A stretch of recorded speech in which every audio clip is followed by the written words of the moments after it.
वक्फ bill है क्या? वक्फ शब्द कहां से आया? वक्फ अधिनियम का इतिहास क्या है? वक्फ बोर्ड के पास कितनी संपत्ति है? वक्फ बिल से दिक्कत क्या है और अगर संशोधन हुआ तो फिर क्या बदल जाएगा? सब कुछ और भी बहुत कुछ बताएंगे आपको हर सवाल का देंगे जवाब। ये वक्फ है क्या आपको बताएं, यानी कि पूरी वक्फ बिल की ABCD A to Z तक।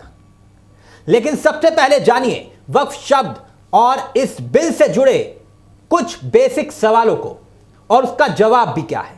मगर सबसे पहला सवाल कि आखिरकार इसे लोकसभा में कब लाया गया? दरअसल सबसे पहली बार इसे संसद के सदन लोकसभा में 8 अगस्त 2025 को लाया गया था। अब कितने विधेयक सरकार ने पेश किए हैं, अब वो भी जानिए। दरअसल वक्फ बोर्ड में बदलावों को लेकर मोदी सरकार ने 2 विधेयक पेश किए हैं, जिसका नाम है वक्फ संशोधन विधेयक 2024 और मुसलमान वक्फ विधेयक 2024। इसे 8 अगस्त 2024 को लोकसभा में पेश किया गया था।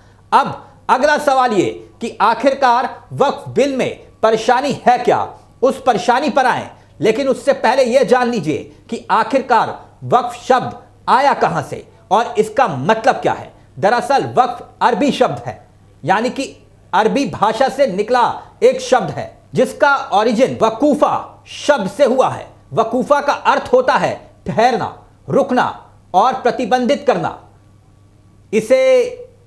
इसी शब्द से बना है वक्फ, जिसका मतलब होता है संरक्षित करना।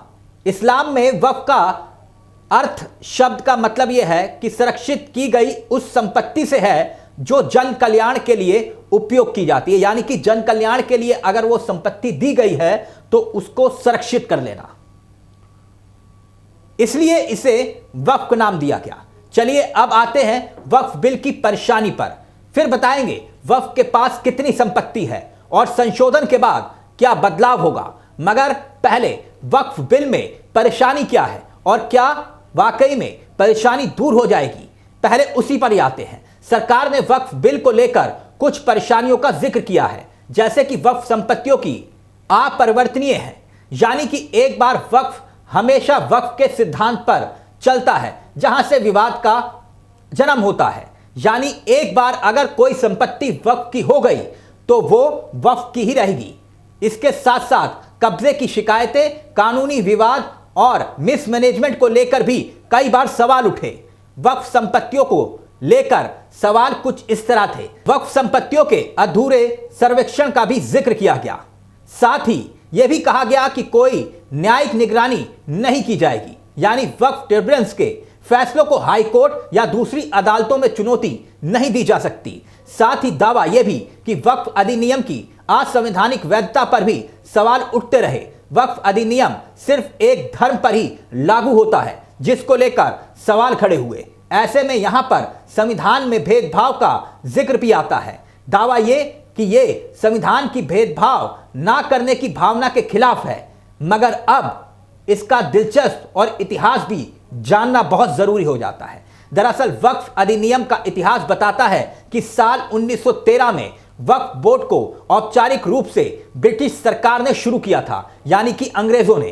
तब उस वक्त फैसला लिया गया था और जो आज तक जारी है। और उसके बाद साल 1923 में वक्फ एक्ट को बना दिया गया, जिसने इसे कानूनी आधार दिया। हालांकि तब सिर्फ व्यक्तिगत स्तर पर था, जहां लोग गरीबों की मदद, शिक्षा या धार्मिक कामों के लिए अपनी संपत्ति दान में दिया करते थे। अब अगला सवाल ये आपके जहन में यह भी होगा कि मौजूदा वक्फ बिल अधिनियम कब बनाया गया।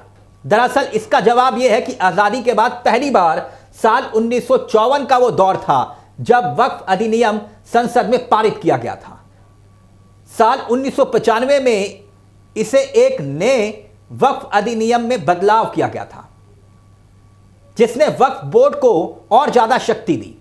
ताकत बढ़ाने के साथ अतिक्रमण और वक्फ संपत्तियों के अवैध पट्टे और बिक्री की शिकायतें तभी से बढ़ने लग गई, जिसको लेकर लगातार सवाल भी उठे।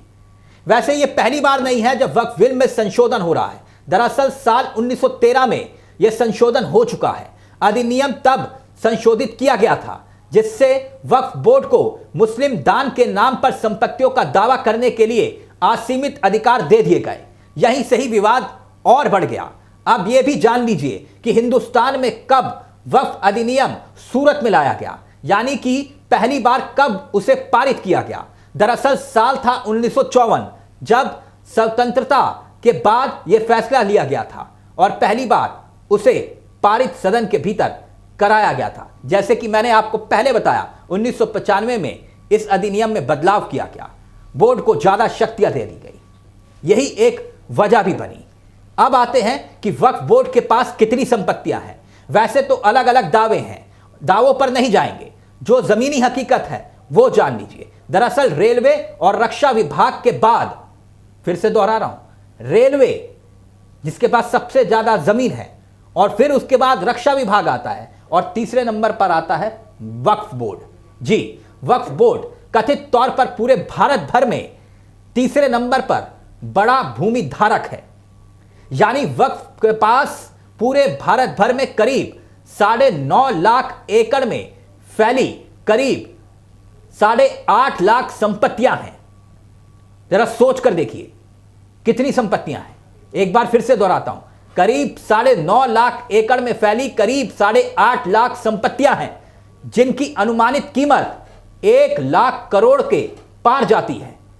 वहीं उत्तर प्रदेश और बिहार का जिक्र जरूरी हो जाता है, जहां पर 2 शिया वक्फ बोर्ड हैं, साथ ही 32 वक्फ बोर्ड बनाए गए हैं। राज्य वक्फ बोर्ड के लगभग 200 व्यक्ति होते हैं, जिनके हाथों में यह पूरी तरह से नियंत्रण होता। चलिए अब आते हैं संशोधन पर भी कि आखिरकार बदलेगा क्या। दरअसल यह बिल मौजूदा वक्त कानून में लगभग 40 बदलावों के प्रस्ताव का जिक्र करता है। अगर संशोधन हो गया तो वक्फ बोर्ड को सभी संपत्ति दावों को सत्यापन से गुजरना होगा, जिससे पारदर्शिता बढ़ेगी, यह दावा किया जा रहा है। इसके लिए बकायदा धाराओं में संशोधन किया जाएगा और यहीं से ही एक नया विवाद शुरू हो जाता है, जिसका जिक्र बार बार किया जा रहा है। अब सवाल पूरे ABCD का था। वक्फ बोर्ड को लेकर फैसला हो चुका है, होगा क्या होगा और उसके बाद क्या होगा, इंतजार बाकी है। फिलहाल मुझे दीजिए इजाजत। नमस्कार, जय हिंद, जय भारत।